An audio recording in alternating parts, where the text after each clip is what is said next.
أعوذ بالله من الشيطان الرجيم. بسم الله الرحمن الرحيم. ألف لام ميم صاد. كتاب أنزل إليك فلا يكن في صدرك حرج منه لتنذر به وذكرى للمؤمنين. اتبعوا ما أنزل إليكم من ربكم ولا تتبعوا من دونه أولياء قليلا ما تذكرون. الف لام میم صاد. اللہ اعلم بمراده بذلك. کتاب انزل الیک فلا یکن فی صدرک حرج منہ. یہ کتاب آپ کی طرف اتاری گئی ہے، لہذا آپ کا سینہ تنگ نہیں ہونا چاہیے. لتنذر به، اس لیے اتاری گئی تاکہ اس کے ذریعے سے آپ ڈرائیں لوگوں کو. وذکری للمؤمنین، اور یہ اہل ایمان کے لیے نصیحت ہے. اتبعوا ما انزل الیکم من ربکم، اے لوگو تم اتباع کرو اس چیز کی جو تمہارے پروردگار کی جانب سے تمہاری جانب اتارا گیا. ولا تتبعوا من دونہ اولیاء، اور اس اللہ کو چھوڑ کر بہت ساروں کی اتباع نہ کرو، غیروں کی اتباع نہ کرو. قلیلا ما تذکرون، تم بہت تھوڑا سمجھتے ہو. سورۃ الاعراف ہے. یہ سورہ مبارکہ وہ سورت ہے کہ جس میں اللہ تبارک تعالی نے جنت والوں کے، جہنم والوں کے احوال کو ذکر فرمایا. جنت میں وہ لوگ جائیں گے جن کی نیکیاں غالب آ جائیں گی، جہنم میں وہ چلے جائیں گے جن کے گناہ غالب آ جائیں گے. کچھ لوگ ایسے ہوں گے کہ جن کی نیکیاں اور جن کے گناہ برابر ہو جائیں گے. یہ لوگ اعراف میں ہوں گے. اعراف وہ جگہ ہے کہ جو جنت اور دوزخ کے درمیانی ایک جگہ ہے. یہاں یہ کچھ عرصہ رہیں گے، آگے اس کا تذکرہ آئے گا. حضرت صلی اللہ علیہ وسلم نے بتایا کہ پھر کچھ عرصے کے بعد ان کو بھی جنت کی طرف منتقل کر دیا جائے گا. لیکن کچھ وقت پریشانی کی کیفیت میں یہ رہیں گے. ایک طرف سامنے جنت والوں کو دیکھ رہے ہوں گے، جنت کی نعمتوں کو دیکھ رہے ہوں گے، دوسری جانب دیکھیں گے تو جہنم کے عذاب نظر آئیں گے. اب پریشان ہوں گے، پتہ نہیں کس جانب ہمارا حشر ہوگا، جنت والوں میں یا جہنم والوں میں. تو کچھ وقت کے بعد انہیں بھی جنت کی طرف منتقل کر دیا جائے گا اور اللہ کے عذاب سے بچ جائیں گے. تو اس اعراف کا یہاں تذکرہ ہے. اسی مناسبت سے اس سورت کا نام سورۃ الاعراف ہے.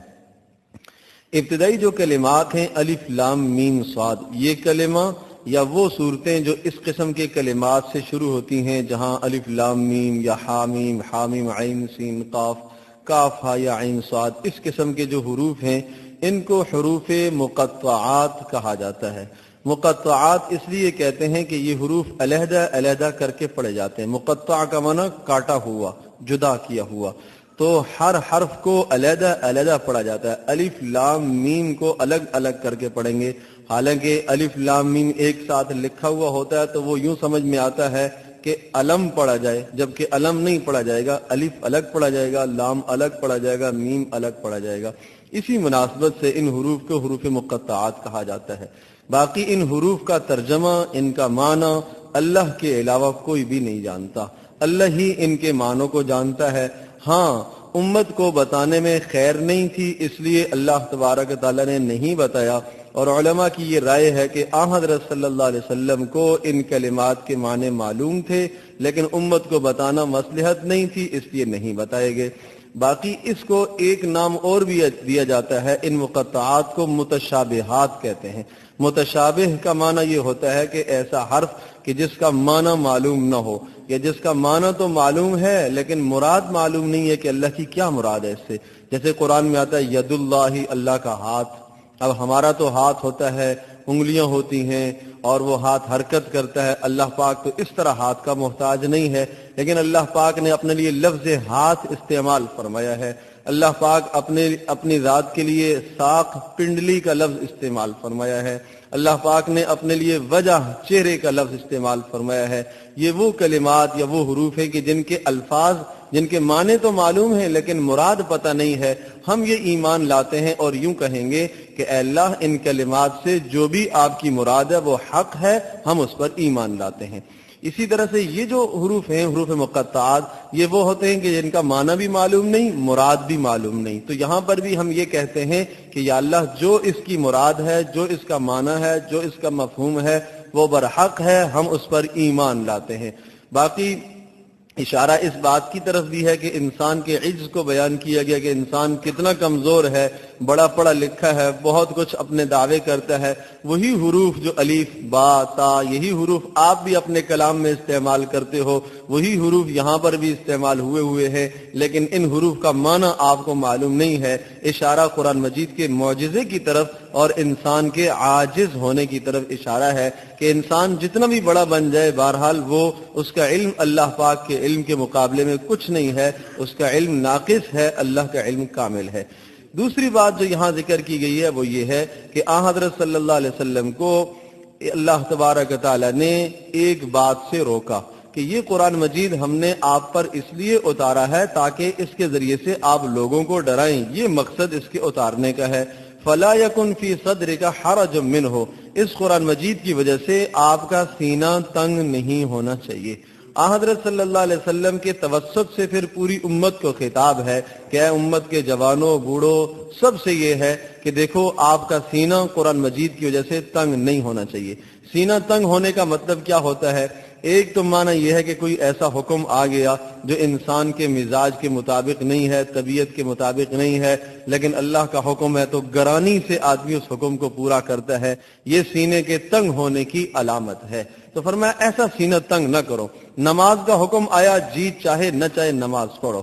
فجر کی نماز کا حکم آیا تو جناب شدید سردی ہے اور اپنے بستر میں گرم بستر میں سو رہا ہے، اب اذان ہوئی ہے، خیال آیا اٹھنا ہے، لیکن پھر کہتا ہے کہ کیا فجر کی نماز نہ ہی فرض ہوتی تو کتنا اچھا.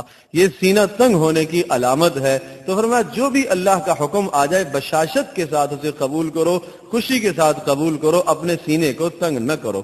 دوسرا معنی نبی پاک صلی اللہ علیہ وسلم کو جو خطاب کیا گیا کہ آپ بھی اپنے سینے کو تنگ نہ کریں. حضرت صلی اللہ علیہ وسلم جب لوگوں کو اسلام کی طرف دعوت دیا کرتے تھے، جو لوگ اسلام قبول نہیں کرتے تھے، ہٹ درمی اختیار کرتے تھے، سرکشی اختیار کرتے تھے، تو فطرت ہے کہ اتنا سمجھانے کے باوجود جب سامنے والا نہیں مانتا تو تھوڑا سا دل میں تنگی آتی تھی، پریشان ہو جایا کرتے تھے آپ علیہ الصلوۃ والسلام. اسی کو دوسرے مقام پہ یہ ارشاد فرمایا کہ لعلک باخع نفسک علی آثارہم ان لم یؤمنوا بهذا الحدیث اسفا، کہ اگر یہ لوگ ایمان نہیں لاتے تو کیا آپ افسوس سے اپنے آپ کو ہلاک کر دیں گے؟ آپ ایسا نہ کریں. آپ اپنے سینے کے اندر وسعت رکھیں. اگر لے کے آتے ہیں ایمان تو اچھی بات ہے، نہیں لے کے آتے تو آپ نے اپنا فرض ادا کر دیا، آپ نے اپنا کام پورا کر دیا. آپ کا کام تھا بتانا، باقی ایمان نہ لائیں تو وہ آپ کے ذمہ نہیں ہے، آپ نے اپنا فرض ادا کر دیا. تو ارشاد فرمایا کہ آپ کا سینہ تنگ نہیں ہونا چاہیے. میرا عزیز دوستو بزرگوں، انسان جس جگہ پر زندگی گزارتا ہے، زندگی کے بے شمار مواقع ایسے آتے ہیں کہ کبھی کبھی آدمی کا سینہ تنگ ہوتا ہے. شریعت کے کسی مسئلے سے سینہ آدمی کا تنگ نہیں ہونا چاہیے. اگر شریعت کے کسی مسئلے سے سینہ تنگ ہے تو آدمی توبہ استغفار کرے، کثرت سے استغفار کرے.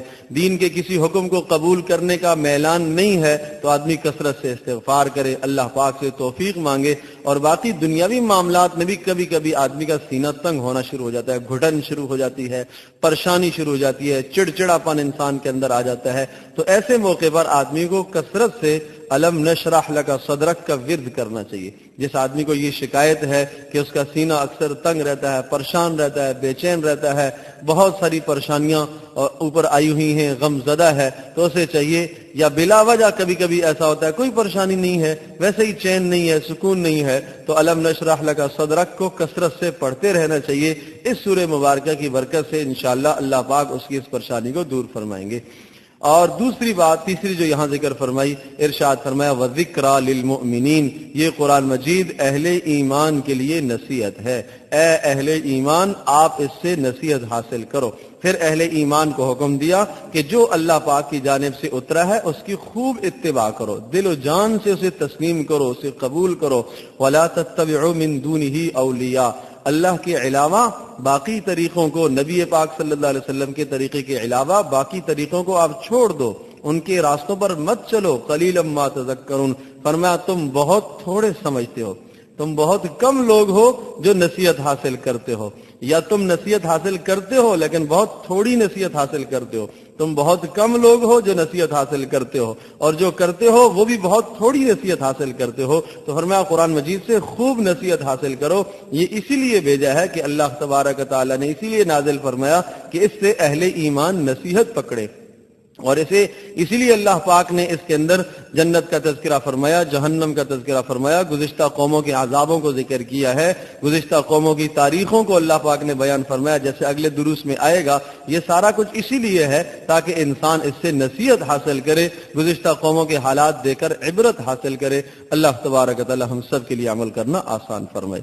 الحمد للہ رب العالمین عدد خلقه ورضا نفسه وزنة عرشه ومداد كلماته اللهم احسن عاقبتنا في الامور كلها واجرنا من خزي الدنيا وعذاب الاخره اللهم انا نعوذ بك من الفتن ما ظهر منها وما بطن وصلى الله وسلم على النبي الكريم وعلى اله وصحبه امته اجمعين برحمتك يا ارحم الراحمين۔